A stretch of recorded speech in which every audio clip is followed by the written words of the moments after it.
ناظرین، بریک کے بعد آپ کا خیر مقدم ہے اور آپ رمضان کی خصوصی نشریات رمضان کے رنگ دیکھ رہے ہیں۔ آج انتہائی خوبصورت ٹاپک پہ بات ہو رہی ہے۔ ٹاپک تو میں نہیں کہوں گا، سرکار دو عالم صلی اللہ علیہ وسلم کے حوالے سے بات ہو رہی ہے۔ ہماری اوقات نہیں ہے کہ ہم ان کی شان بیان کر سکیں، اپنی طور پر جو اپنی بساط کے مطابق حصہ ڈال سکتے ہیں کوشش جاری ہے۔ وقت بھی کم ہے کیونکہ یہ تو زندگیاں لگ جاتی ہیں، سرکار کے حوالے سے ان کی شان و عظمت بیان نہیں کی جا سکتی۔ ناظرین، آج آداب کے حوالے سے بھی بات ہو رہی ہے، سرکار کی زندگی سے ہمیں کیا درس ملتا ہے اس پر بھی بات ہو رہی ہے، اور اس کے ساتھ ساتھ اخلاقیات جو سرکار نے ہمیں درس دیا کہ اخلاقیات یہ کتنا بڑا ایک ٹاپک ہے، اصل میں اس پر ہمیں بات کرنی بھی چاہیے اور ہم کریں گے بھی۔ ہمارا معاشرہ کس طرف چل پڑا ہے اور سرکار کی کیا تعلیمات ہیں، اس پر بھی ہم نے کچھ بات کی۔ مزید کچھ بات میں کرنا چاہوں گا۔ مفتی محمد احمد سیدی صاحب ہمارے ساتھ موجود ہیں۔ مفتی صاحب، ہمیں سکھایا گیا چھوٹوں کے حوالے سے بھی کہ کس طرح سے ہم نے پیش آنا ہے، بڑوں کے حوالے سے بھی ہمیں سکھایا گیا، ہمیں والدین کے حوالے سے بھی سکھایا گیا، سرکار کی زندگی سے ہی ہمیں درس ملتا ہے۔ تو یہ جو رشتوں میں آداب ہیں، اس پر بھی میں چاہتا ہوں کچھ روشنی ڈالیں۔ جی، اس حوالے سے چھوٹے اور بڑے کے حوالے سے وہ حدیث مبارکہ ہم ذہن میں رکھیں کہ من لم یرحم صغیرنا ولم یوقر کبیرنا فلیس منا۔ جو ہمارے چھوٹوں پر رحم نہیں کرتا اور ہمارے بڑوں کا ادب اور احترام نہیں کرتا، فلیس منا، وہ ہم میں سے نہیں۔ اللہ اور کریم آقا علیہ السلام کی اپنی سیرت مبارکہ اسوہ حسنہ کیا تھا۔ حضرت زید رضی اللہ تعالیٰ عنہ کے اس واقعہ کو یاد کریں کہ کریم آقا علیہ السلام کے لیے بڑے اچھے لگتے تھے۔ معصوم بچے تھے، چھوٹے سے 7-8 سال کی عمر تھی، اور جب شادی ہوتی حضرت خدیجہ الکبریٰ رضی اللہ تعالیٰ عنہ کے ساتھ تو وہ حضرت زید رضی اللہ تعالیٰ عنہ گفٹ کر دیتی ہے محبوب علیہ السلام کو، اور کریم آقا ان کو منہ بولا بیٹا بولتے ہیں۔ وہ کچھ اس طرح تھا کہ ان کو ان کے علاقے سے کسی نے اٹھایا اور بکتے بکاتے وہ پہنچے سرکار علیہ السلام تک، اور پیچھے سے ان کے چچا، ان کے خاندان کے لوگ، ان کے والد صاحب تلاش کرتے کرتے پتہ چلا بھی یہاں پر ہیں مکہ میں، تو وہ لوگ مکہ پہنچے۔ مکہ میں آ کر سرکار کے اسوہ حسنہ، سرکار کے بچوں کے ساتھ محبت کیسی تھی، تو وہ یہاں پر پہنچے، والد کی، چچا کی اس بچے سے بات ہوئی تو اور اپنی محبت کا اظہار کیا۔ کئی دن ہو گئے، کتنا عرصہ ہو گیا بچھڑے ہوئے، تو بچے نے جناب ملے، اپنی محبت کا، عقیدت کا سارا کچھ مظاہرہ کیا، بیٹے میرے ساتھ چلو۔ سرکار علیہ السلام کے پاس وہ لوگ گئے اور آ کر عرض کیا، یا رسول اللہ یہ ہمارا بچہ ہے، اس طرح آگاہ کیا گیا اور بیچا گیا، اور اس طرح اب آپ کی بارگاہ میں حاضر ہے۔ سرکار علیہ السلام نے فرمایا، اللہ تعالیٰ نے سب کو جو ہے وہ آزاد پیدا کیا ہے، تو میری طرف سے اجازت ہے، یہ جانا چاہے تو جا سکتا ہے۔ تو قربان جاؤں اس بچے کی محبت پر اور کریم آقا علیہ السلام کی بھی شفقت پر۔ سبحان اللہ۔ اس بچے نے کریم آقا علیہ السلام کی بارگاہ میں یہ عرض کی، یا رسول اللہ یہ بے شک میرے والد محترم ہیں اور یہ میرے چچا ہیں، دونوں بڑی محبت کرتے ہیں، اور ان کی بارگاہ میں رہ کر مجھے آزادی اور کھلا ہوں گا، میں آزاد ہوں گا، لیکن آپ کی بارگاہ میں رہ کر جو آپ کی بارگاہ کی غلامی ہے، وہ غلامی جو ہے مجھے پسند ہے، وہ آزادی پسند نہیں ہے۔ یعنی رویہ اس حد تک، اس حد تک تو کریم یہی حضرت زید رضی اللہ تعالیٰ عنہ ہی تھے، ان کے ہی وہ بیٹے تھے حضرت اسامہ بن زید، جن کو کریم آقا علیہ السلام اٹھاتے ہیں، ان کے اپنی چادر مبارکہ سے ان کا منہ صاف کرتے ہیں، ان کو اٹھا کر کریم آقا علیہ السلام اپنے کاندھوں کے اوپر اٹھاتے ہیں۔ یہ کریم آقا علیہ السلام کا بچوں کے ساتھ یہ رویہ، اور میرے آقا کریم علیہ السلام کا اپنے شاگردوں، طالب علموں کے ساتھ کیا رویہ تھا، اسوہ کیا تھا۔ کریم آقا مسجد نبوی کے اندر جلا فگن ہے، اور وہاں پر ایک بدو آیا، دیہاتی ایک آیا، اور آ کر مسجد نبوی کے اندر ہی وہ حاجت پوری کرنا شروع ہو گیا۔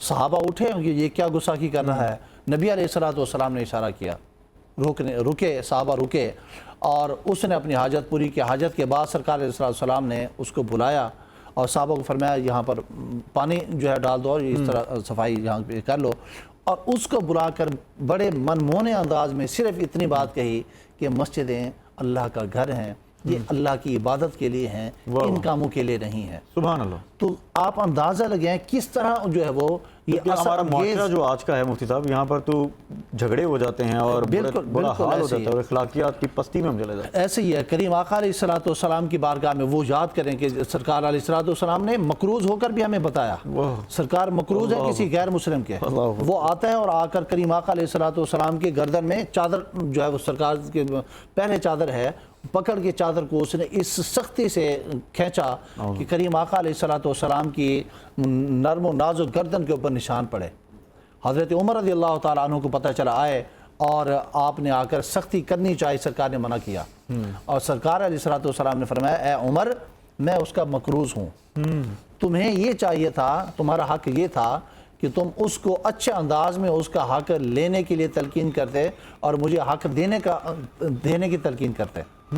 तो ये करीम आका अलैहिस्सलाम की बर्दाश्त, लेकिन साथ साथ ये भी जहन में रहे कि ये सारी बर्दाश्तें सरकार अलैहिस्सलाम की अपनी ज़ात के लिए हैं। हमारे सामने कोई इस तरह गुस्साखी करे, हम कहें कि सरकार ने भी तो माफ़ किया था, तो याद करें उस वाक़या को कि जब कुछ लोगों के लिए सरकार अलैहिस्सलाम ने डेथ के वारंट जारी फरमाए थे कि ये जहाँ पर नज़र है ये वासिल जन्म कर दिए जाए, लेकिन मक्का फ़तह होता है, मक्का के फ़तह होने के बाद सरकार अलैहिस्सलाम मदीना तशरीफ़ ले जाते हैं।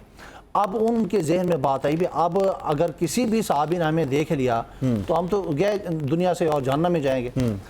तो उन लोगों को मशवरा ये दिया गया कि तुम लोग अब ऐसा करो कि लोगों से बच बचा करके नबी आखिर ज़मान की बारगाह में हाजिर हो जाओ, जाके माजरत कर लो और वहाँ पर जब पहुँच जाओगे वो अपने दामन रहमत में तुम्हें ढांप लेंगे। तो वो लोग कि जिनके लिए सरकार अलैहिस्सलाम ने वारंट जारी कर दिए थे, वो भी जब महबूब की बारगाह में आकर हाजिर होते हैं और कपड़ा ऊपर डालकर बैठ जाते हैं और सवाल करते हैं कि अगर फलां फलां आपकी बारगाह में आ जाए तो क्या आप कबूल कर लेंगे?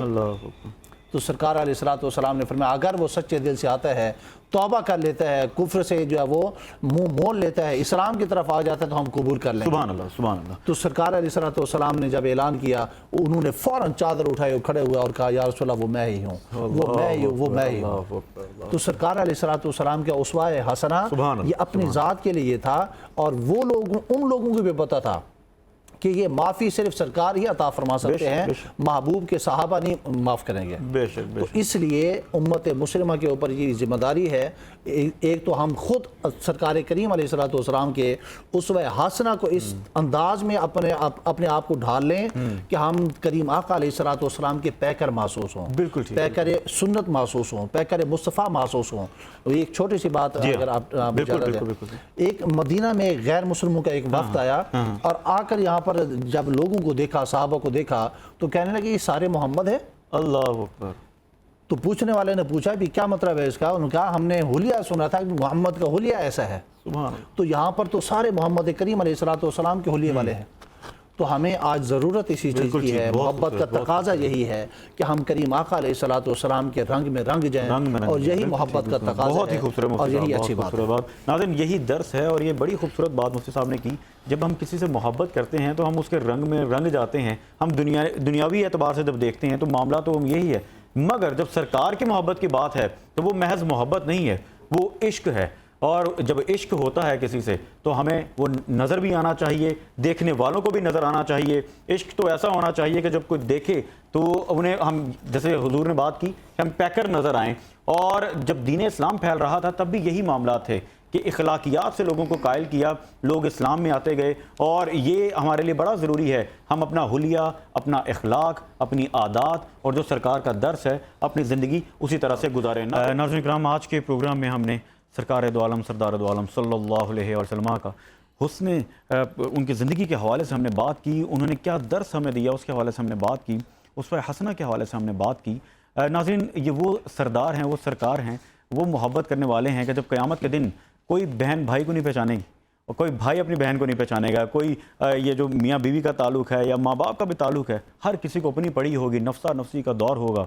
तब सरकार की आवाज़ आएगी, मेरी उम्मत मेरी उम्मत, और वो हमारे लिए बख्शिश मांग रहे होंगे। तो क्यों ना हम कुर्बान जाएं ऐसे सरकार पे, तो क्यों ना हम निछावर करें अपनी ज़िंदगी या अपनी सांसें ऐसे सरकार पे कि जो हमारे लिए इस दुनिया में आए और हमारे लिए सख्तियाँ झेली।